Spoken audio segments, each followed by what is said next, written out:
The Little Things Synopsis.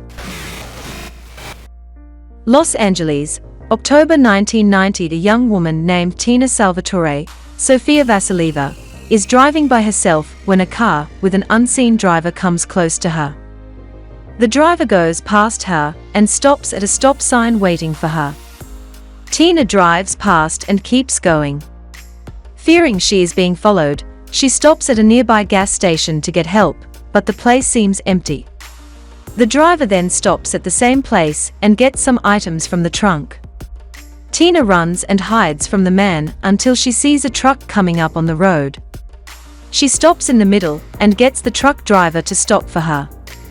The following day, Kern County Sheriff Joe Deacon Denzel Washington is responding to a complaint from a shop owner whose neon sign keeps getting damaged.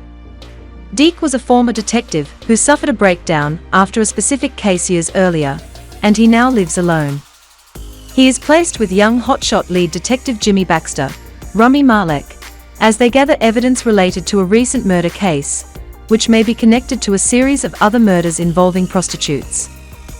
Deke and Jimmy join other authorities, including Jimmy's partner Detective Jamie Estrada, Natalie Morales, to the apartment of the most recent victim, Julie Brock, Tiffany Gonzalez. She is found stabbed and bound, and there is evidence to indicate that the killer came back to the crime scene and moved the body. Deke is met by the coroner, Flo Dunnigan, Michael Hyatt, who knows Deke from way back and knows of his history. Across the street from the building, Deke finds an observation point overlooking the apartment. He notices the killer's modus operandi is similar to the case that haunted him, wherein he discovered two victims nude and bound with bags over their heads. Later that night, a woman named Rhonda Rathbun, Maya Kazan, is finishing an evening job with a friend before they part ways. A brown car similar to the one that followed Tina starts to follow Rhonda. She is immediately reported missing the following day. Jimmy brings Deke in when they apprehend a suspect, Stan Peters, Frederick Kohler, who became a registered sex offender after he was caught urinating in public. When Jimmy shows Stan a photo of Julie, Stan breaks down in tears. Jimmy then brings up the name of another victim, Mary Roberts, Anna McKittrick, and Stan stands from his seat, as if he knows that Deke is on the other side of the mirror. Deke then goes to Flo to learn anything on Julie. It is determined that she had roast beef in her stomach that was partially digested, but she was known to follow a strict vegan diet. Deke and Flo then go share a meal together, where Flo brings up an incident related to Deke's infamous case, and she keeps a keychain with a fired bullet on her person. Deke later returns to Julie's apartment to keep investigating, and he speaks to the landlady after she checks on him. Deke later rents out a room at a seedy hotel in the area with prostitutes occupying the street outside. He continues to keep files on the victims from the old case, and he sees images of the victims coming alive, but especially Mary Roberts. Jimmy learns from Captain Carl Ferris, Terry Kinney, that Deke's obsession with his previous case caused him to have a breakdown, resulting in a heart attack, a divorce, and triple bypass surgery. Jimmy later meets with Rhonda's parents to try and find her. They provide some help by saying that she was usually seen with a red barrette in her hair. Authorities later find another woman's body underneath a bridge, but Jimmy confirms that it's not Rhonda's body. They learn that the victim was a prostitute, like most of the other victims. Deke and Jimmy step aside, where Jimmy tells Deke that Stan committed suicide the night before. After having a meal with Jimmy's family, Deke goes to visit his ex-wife Marcia, Judith Scott. He later rejoins Jimmy at a bar, as they go over the facts that they have learned in relation to their investigation of the murders. Deke also takes Jimmy by the site of the previous case, even showing him the location where the bodies were found. In Deke's continued investigation, he finds a suspect in Albert Sparmer, Jared Leto, a worker at a repair shop that stands in close proximity to the murders. Albert also happens to drive a car similar to the one that the killer had been seen driving. Deke follows Albert through the day and notices him doing things like picking up a prostitute. Albert soon notices Dick following him and drives past him, at one point asking a question Dick asked when they first met: "How's the trunk space?"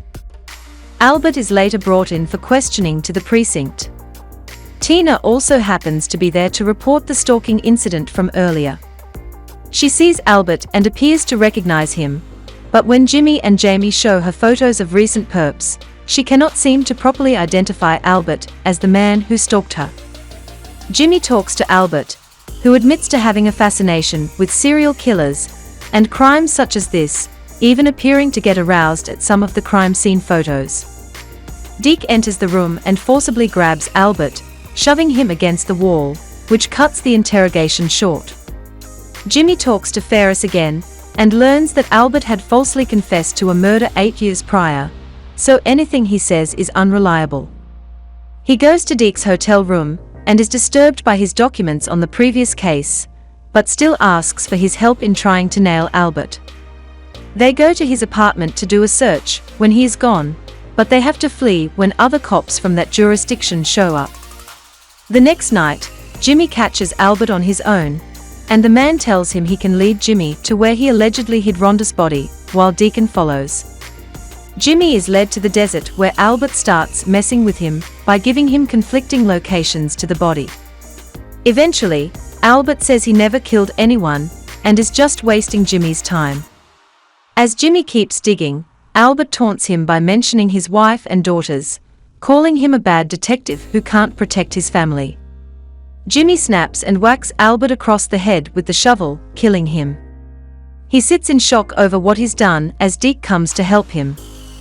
Another flashback reveals what went down the night of Dick's case. After finding 2 victims, Dick heard a noise in the bushes and fired a shot, thinking the killer was about to emerge. It was really Mary Roberts, who had survived but was accidentally shot and killed. Ferris and Flo covered it up by saying that Mary had been stabbed to death.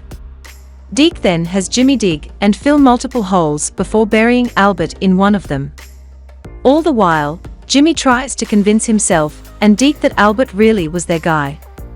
Dick proceeds to gather any and all evidence from Albert's apartment and proceeds to burn it. Jimmy sits outside in the backyard while his daughters play, but they and his wife notice he is not feeling right. Someone from the precinct stops by to give Jimmy an envelope.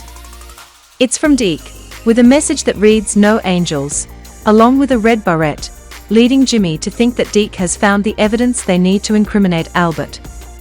In reality, Dick just bought that barrette with a pack to put Jimmy's mind at ease, and he continues to burn Albert's evidence to, in one way, put this case to rest.